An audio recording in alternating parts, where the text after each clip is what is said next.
Sir ਉੱਥੇ ਵੀ ਉਹਨਾਂ ਸਭ ਕੁਝ ਕੀਤਾ ਜਿਹਦੇ ਪਲੇਟਾਂ ਸਾਫ਼ ਕਰਨ ਦੇ ਸੀ।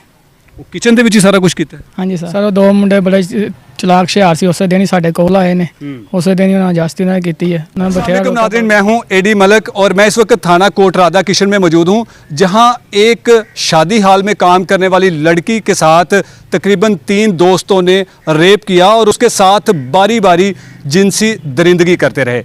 पुलिस ने जैसे ही इस वाक़े की इतला मिली एक मुलज़म को गिरफ़्तार कर लिया और बाकी मुलज़मान अभी तक क्यों नहीं पकड़े गए। मेरे साथ मुलज़म मौजूद है, इससे जानते हैं कि इसने ये जो हरकत है ये क्यों की और बाकी जो दोस्त हैं इसके वो कहाँ पे भाग चुके हैं। क्या नाम है तुम्हारा? मोंटी। मोंटी सही नाम बताओ, ये आपका सही नाम है? साहिल। अच्छा, क्या ये वाक़या किया है और वो लड़की कौन है?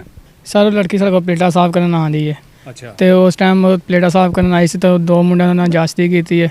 ਸਰ ਮੈਂ ਉੱਥੇ ਕੋਲ ਖਲੋਤਾ ਸਾਂ। प्लेटा साफ करन कित्थे आंदी सी? ਸਰ ਸ਼ਾਦੀ ਹਾਲ 'ਚ की नाम है शादी हाल दा? ਪੈਰਾਡਾਈਜ਼ किस जगह ते हैगा? ਨਹਿਰ ਦੀ ਪੁਲ ਤੇ। ਅੱਛਾ, ਉਹ ਸ਼ਾਦੀ ਹਾਲ ਦੇ ਵਿੱਚ ਪਲੇਟਾਂ ਸਾਫ਼ ਕਰਨ ਆਉਂਦੀ ਸੀ। ਫਿਰ ਉਸ ਤੋਂ ਬਾਅਦ ਤੁਹਾਡੇ ਦਿਲ ਦੇ ਵਿੱਚ ਕਿਸ ਤਰ੍ਹਾਂ ਖਿਆਲ ਆਇਆ ਕਿ ਅੱਜ ਇਸ ਕੁੜੀ ਦੇ ਨਾਲ ਗਲਤ ਕੰਮ ਕਰਨਾ? ਸਰ ਉਹ ਦੋ ਮੁੰਡੇ ਬੜੇ ਚਲਾਕ ਹੁਸ਼ਿਆਰ ਸੀ, ਉਸੇ ਦਿਨ ਹੀ ਸਾਡੇ ਕੋਲ ਆਏ ਨੇ, ਉਸੇ ਦਿਨ ਹੀ ਉਹਨਾਂ ਜਾਸਤੀ ਉਹਨਾਂ ਨੇ ਕੀਤੀ ਹੈ। ਉਹਨਾਂ ਨੇ ਬਥੇਰਾ ਰੋਕਿਆ ਪਰ ਰੁਕੇ ਨਹੀਂ। ਅੱਛਾ, ਹਾਂਜੀ ਉਹ ਸਰ। ਕੌਣ ਸੀ ਮੁੰਡੇ ਜਿਹੜੇ ਦੂਸਰੇ ਸੀ? ਸਰ ਉਹ ਵੇਟਰ ਸੀ। ਕੀ ਨਾਮ ਹੈ ਉਹਨਾਂ ਦਾ? ਸਰ ਨਾਂ ਦਾ ਨਹੀਂ ਪਤਾ, ਉਸੇ ਦਿਨ ਸਾਡੇ ਕੋਲ ਨਵੇਂ ਆਏ ਨੇ। ਅੱਛਾ, ਇੱਕੋ ਦਿਨ ਆਏ ਨਾ, ਉਸੇ ਦਿਨ ਹੀ ਆਏ ਨਾ ਤੇ ਉਸੇ ਦਿਨ ਹੀ ਉਹਨਾਂ ਇਹ ਵਾਰਦਾਤ ਪਾ ਦਿੱਤੀ? ਉਹ ਦਿਨ ਸਾਡੇ ਕੋਲ ਸਰ ਜੀ 500 ਬੰਦੇ ਦਾ ਕੰਮ ਸੀ। ਅੱਛਾ। ਤਾਂ ਮੁੰਡੇ ਲਿਆਂਦੇ ਸੀ। ਹਾਂ, ਤੇ ਉਹ ਕਿੱਥੋਂ ਦੇ ਰਹਿਣ ਵਾਲੇ ਨੇ?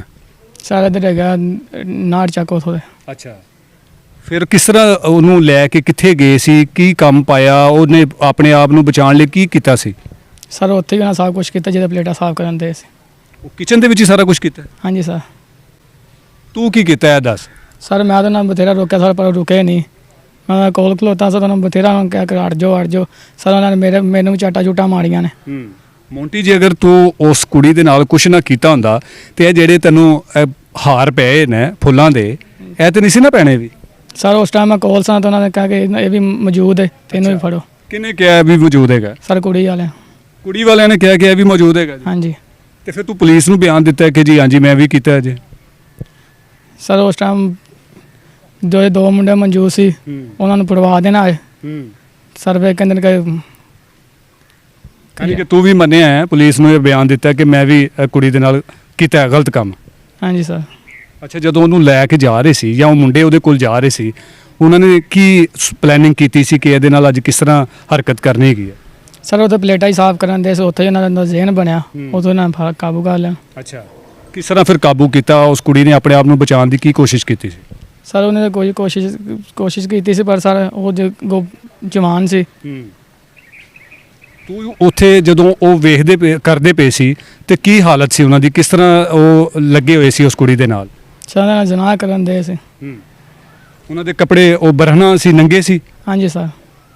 ਕੁੜੀ ਵੀ ਨੰਗੀ ਸੀ, ਮੁੰਡੇ ਵੀ ਨੰਗੇ ਸੀ? ਹਾਂਜੀ ਸਰ। ਤੇ ਤੂੰ ਉੱਥੇ ਕੀ ਕਰ ਰਿਹਾ ਸੀ ਫਿਰ? ਸਰ ਮੈਂ ਬਥੇਰੀ ਰੋਕਣ ਦੀ ਕੋਸ਼ਿਸ਼ ਕੀਤੀ, ਉਹਨਾਂ ਨੇ ਮੈਨੂੰ ਵੀ ਚਾਟਾ ਚੂਟਾ ਮਾਰੀਆਂ ਸੀ। ਚਪੇੜਾ ਮਾਰੀਆਂ ਨੇ ਤੇ ਉਹਦਾ ਤੈਨੂੰ ਇਹ ਸਿਲਾ ਮਿਲਿਆ ਕਿ ਤੈਨੂੰ ਹੱਥਕੜੀਆਂ ਲੱਗ ਗਈਆਂ? ਹਾਂਜੀ ਸਰ। ਉਸ ਟਾਈਮ ਮੈਂ ਉਹਦੇ ਕੋਲ ਜੂ ਸਾਂ। ਕੋਲ ਤੂੰ ਉੱਥੇ ਖਲੋਤਾ ਸੀ ਸਿਰਫ ਰਖਵਾਲੀ ਵਾਸਤੇ ਕਿ ਕੋਈ ਆ ਨਾ ਜਾਏ ਵੀ?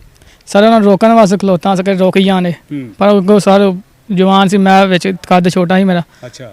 ਮੈਨੂੰ ਵੀ ਚਾਟਾ ਚੂਟਾ ਮਾਰੀ। ਕਿੱਡੇ ਕੁ ਜਵਾਨ ਸੀ? ਕੋਈ ਹੈ ਸੀ ਕੋਈ 10-10 ਫੁੱਟ ਦੇ? ਸਰ ਉਹ ਵਾਹਵਾ ਸੀ, ਮੈਂ ਵਿੱਚ ਹੋਲਾ ਹਾਂ ਵਿੱਚੋਂ। ਹਾਂ। ਉਹਨਾਂ ਨੇ ਚਾਟਾ ਚੂਟਾ ਮਾਰੀਆਂ। ਤੇ ਜਿਹੜੇ ਹਾਲ ਦੇ ਮਾਲਕਾਨ ਸੀ ਉਹ ਕਿੱਥੇ ਸੁੱਤੇ ਸੀ? ਸਰ ਉਹ ਦਫ਼ਤਰ 'ਚ ਸੀ। ਉਹਨਾਂ ਨੂੰ ਕੋਈ ਪਤਾ ਨਹੀਂ ਸੀ? ਸਰ ਦਫ਼ਤਰ 'ਚ ਆਵਾਜ਼ ਨਹੀਂ ਜਾਂਦੀ। ਕੋਈ ਸੀਸੀਟੀਵੀ ਕੈਮਰੇ ਨਹੀਂ ਲੱਗੇ ਸੀ? ਸਰ ਉਹ ਬਾਹਰ ਲੱਗੇ ਨੇ। ਅੰਦਰ ਕੋਈ ਕੈਮਰਾ ਨਹੀਂ ਲੱਗਿਆ? ਨਹੀਂ ਸਰ। ਅੰਦਰ ਜੋ ਮਰਜ਼ੀ ਯਕੀਨ ਕਰਦੇ ਰਹੋ? ਸਰ ਅੰਦਰ ਲਵਾਣੇ ਸੀ ਸਾਰੇ ਕੈਮਰੇ ਅੰਦਰ ਨਹੀਂ ਲੱਗੇ। ਉਹ ਹੁਣ ਲਵਾਓਗੇ ਨਾ ਜਦੋਂ ਇਹ ਸਾਰਾ ਕੰਮ ਪੈ ਗਿਆ ਤੇ ਇਸ ਤੋਂ ਪਹਿਲੇ ਪਤਾ ਨਹੀਂ ਕਿੰਨੇ ਪੈ ਚੁੱਕੇ ਨੇ? ਹਾਂਜੀ ਸਰ। ਪਹਿਲੇ ਵੀ ਇਸ ਤਰ੍ਹਾਂ ਦੇ ਵਾਰਦਾਤਾਂ ਉੱਥੇ ਹੁੰਦੀ ਰਹਿੰਦੀਆਂ ਨਾ? ਨਹੀਂ ਸਰ ਪਹਿਲਾਂ ਹੀ ਹੋਇਆ ਵਾ। ਅਗਰ ਹੁੰਦੀਆਂ ਹੋਣ ਤੇ ਫਿਰ ਉੱਥੇ ਕੈਮਰੇ ਨਾ ਲੱਗੇ ਹੁੰਦੇ ਹੁਣ ਵੀ? ਸਰ ਲਵਾਣੇ 'ਚ ਪਰ ਸਾਰਾ ਲੱਗੇ ਨਹੀਂ। ਯਾਨੀ ਕਿ ਹੋਰ ਕੋਈ 2-3 ਇਸ ਤਰ੍ਹਾਂ ਦੇ ਮਾਮਲਾਤ ਹੋ ਜਾਣ ਤੇ ਫਿਰ ਲਵਾਉਣਗੇ? ਨਹੀਂ ਸਰ ਹੁਣ ਕਹਿੰਦੇ ਕਿ ਲਵਾ ਲੈਣੇ ਕੈਮਰੇ।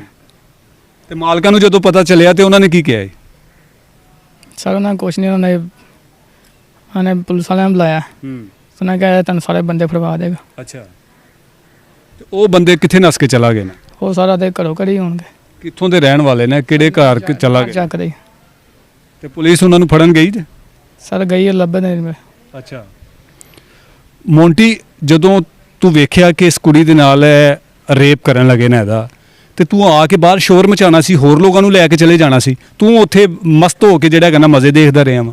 ਨਹੀਂ ਸਰ, ਮੈਂ ਬਥੇਰਾ ਬਾਹਰ ਨਿਕਲਣ ਦੀ ਕੋਸ਼ਿਸ਼ ਕੀਤੀ, ਇੱਕ ਜਣੇ ਮੈਨੂੰ ਫੜਿਆ ਸੀ। ਤੈਨੂੰ ਕੀ ਫੜਿਆ ਸੀ ਕਿ ਤੂੰ ਵੀ ਕਰਨ ਲੱਗਾ ਸੀ ਕੰਮ? ਨਹੀਂ ਸਰ, ਹਾਂ। ਸਰ ਉਹਨਾਂ ਨੇ ਬਥੇਰਾ ਰੋਕਿਆ, ਪਰ ਸਰ ਰੁਕੇ ਨਹੀਂ। ਅੱਛਾ। ਜਿਹਨੇ ਮੈਂ ਬਾਹਰ ਜਾਣਾ ਜਿਕਨ ਉਹ ਚਲੇ ਗਏ ਸੀ। ਫਿਰ ਤੇਰਾ ਵੀ ਦਿਲ ਕੀਤਾ ਕਿ ਮੈਂ ਵੀ ਕਰ ਲਵਾਂ? ਨਹੀਂ ਸਰ। ਤੂੰ ਨਹੀਂ ਕੀਤਾ ਵੀ? ਨਹੀਂ ਸਰ। ਅੱਛਾ, ਉਹ ਕੁੜੀ ਜ਼ਹਿਨੀ ਤੌਰ ਤੇ ਮਾਜ਼ੂਰ ਹੈਗੀ ਹੈ? ਹਾਂਜੀ ਸਰ। ਤੇ ਉਹਦਾ ਕੀ ਨਾਮ ਹੈਗਾ? ਸਰ ਨਾਂ ਦਾ ਨਹੀਂ ਪਤਾ, ਸਾਡੇ ਕੋਲ ਪਲੇਟਾਂ ਸਾਫ਼ ਕਰਾਉਣ ਆਉਂਦੀ। ਅੱਛਾ, ਕਿੰਨੇ ਅਰਸੇ ਤੋਂ ਆਂਦੀ ਸੀ? ਸਰ 1-2 ਦਿਨਾਂ ਤੋਂ ਹੀ ਆਉਂਦੀ ਹੈ, ਕਦੀ ਆ ਜਾਂਦਾ, ਕਦੀ ਕਿਸੇ ਹਾਲ 'ਚ, ਕਦੀ ਕਿਸੇ ਹਾਲ 'ਚ। ਅੱਛਾ। ਹਾਂਜੀ। ਉਹਨੂੰ ਜਿਹੜਾ ਹੈਗਾ ਨਾ ਕੋਈ ਤੁਸੀਂ ਉਹਦੀ ਸੋਚਿਆ ਨਹੀਂ ਕਿ ਯਾਰ ਮੈਂ ਇਹਨੂੰ ਕਮ ਸੇ ਕਮ ਬਚਾ ਲਵਾਂ, ਮੈਂ ਸ਼ੋਰ ਮਚਾ ਲਵਾਂ ਤਾਂ ਕਿ ਇਹਦੀ ਇੱਜ਼ਤ ਬਚ ਸਕੇਗੀ? ਹਾਂਜੀ ਸਰ, ਸਰ ਬਚਾਉਣ ਦੀ ਬੜੀ ਕੋਸ਼ਿਸ਼ ਕੀਤੀ, ਪਰ ਸਰ ਅੱਗੋਂ ਉੱਧਰ ਰਹਿੰਦੇ ਸੀ। हाँ। सर वहाँ को रुका ही नहीं। अजी बिल्कुल नाज़रीन, आपने इस इंसान का बयान सुना कि किस तरह ये अपने आप को बचाने की कोशिश कर रहा है, लेकिन इसकी सदाकत इसके बयान में ज़रा सी भी नहीं है, क्योंकि इसने पुलिस को अपना मौक़िफ़ रिकॉर्ड करवाया और पुलिस को इसने अपना बयान दिया है, जिस बयान की वजह पर इसको ये हथकड़ी लगी है और इसके बाद इसको सज़ा भी होगी, क्योंकि जिस लड़की के साथ इसने और जो बाकी जो 2 लोग हैं उन्होंने जो गैंग रेप किया, जो इंसानी दरिंदगी की इन्होंने इंतहा की है, उसकी इनको सज़ा भी मिलेगी। क्योंकि मीडिया पर आकर इन लोगों का जो इस तरह के बयान देने होते हैं वो सिर्फ़ और सिर्फ अपने आप को बचाने के लिए होते हैं, ताकि मुआशरा इन लोगों पर थू थू ना करे। लेकिन ये कोट राधा किशन की हदूद का ये दूसरा वाक़या है, जो कि एक अब नॉर्मल जो जहनी माजूर एक लड़की सिदरा नामी है, उसको भी इसी तरह ज़्यादती का निशाना बनाया, उसका भी मुलज़म अभी तक गिरफ़्तार नहीं हो सका। उम्मीद करते हैं कि वो भी कुछ ही दिनों के अंदर अंदर उसे पुलिस गिरफ़्तार कर लेगी। लेकिन जैसे ही इस वाक़े की इतला कोट राधा किशन पुलिस को मिलती है और DPO तारिक अजीज़ साहब की जो उनको इतला मिलती है, तो उन्होंने फ़ौरी इस वाक़े का नोटिस लिया और उसके बाद उन्होंने पुलिस को ये अहकाम जारी किए कि फ़ौरी तौर पर मुलज़मान को गिरफ़्तार किया जाए। इस मुलज़म को तो पुलिस ने गिरफ़्तार कर लिया, बाकी जो मुलज़मान हैं जो कि इस वाक़े के जो मेन मरकज़ी मुलज़म हैं, उनको पुलिस कब गिरफ़्तार करेगी? क्या वो वाक़ई ही वो मुलज़म थे, उन्होंने इसके साथ मिलकर गैंग रेप करने की कोशिश की या किया, या इस शख्स ने जो ये बता रहा है आपको कि जी मैं सिर्फ़ और सिर्फ देख रहा था? इस बंदे की बात सुनकर मुझे कतन तौर पर ये नहीं लग रहा कि इसकी बातों में कोई सदाकत है। अगर ये बंदा उस लड़की की इज़्ज़त को बचाना चाहता था तो फौरी जो शादी हाल का जो दफ्तर है उसमें जो मालकान बैठे होते हैं वहाँ आके उनको बताता कि यहाँ पर ये कुछ हो रहा है। तो आप अंदाज़ा करें कि जिस शादी हाल में जाकर जिस शादी हाल के मालकान आपसे और हमसे लाखों रुपए लेते हैं फंक्शन करवाने के लिए, और उस किचन में क्या कुछ होता है, क्या आप इन ऐसे शादी हालों में अपनी बहनों बेटियों की शादी करने की कोई भी किसी किस्म का जो फंक्शन है वो करवा सकेंगे? क्योंकि जिन बर्तनों के साथ उस लड़की के साथ रेप किया गया, सोचें कि ऐसे शादी हालों में क्या कुछ होता रहेगा। ये तो एक वाक़या था जो आपके सामने आया और हमने आपके सामने इस वाक़या को रखा और अब फैसला आपने करना है। मैं उम्मीद करूंगा कि जी पुलिस कोट राधा किशन पुलिस बाकी जो मुलज़मान हैं उनको भी फिलफौर गिरफ़्तार करे और इनके ख़िलाफ़ कड़ी से कड़ी सज़ा तजवीज़ करे ताकि ऐसा कोई वाक़या आइंदा पेश ना आए। इसी के साथ इजाज़त चाहूँगा। अल्लाह निगहबान।